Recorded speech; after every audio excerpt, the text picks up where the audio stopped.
Noli Me Tangere. Chapter 6. Kapitan Tiago.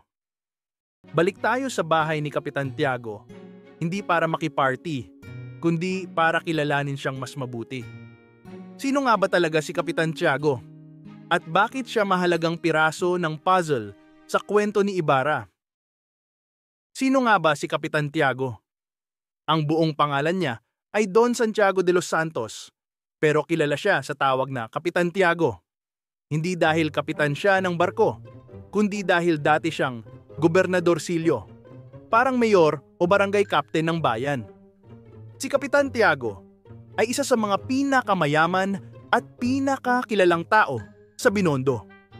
Medyo pandak, maputi ang balat, at medyo mataba.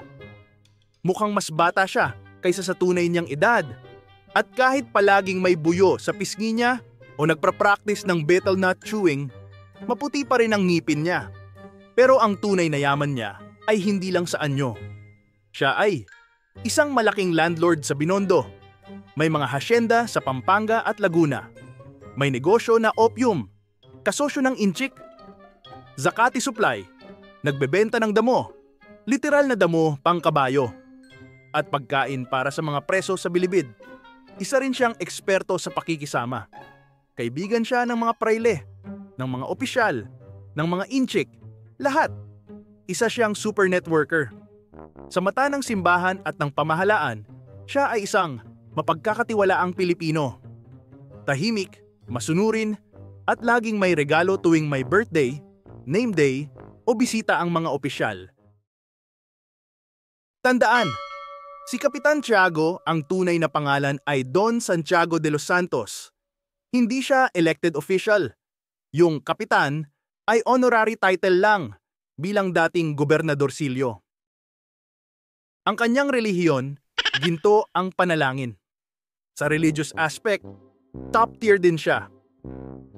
Palabigay sa mga simbahan, parokyano sa mga misa.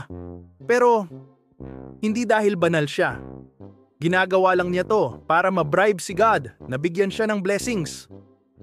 Para sa kanya, ang pagiging makadiyos ay parang membership sa exclusive club.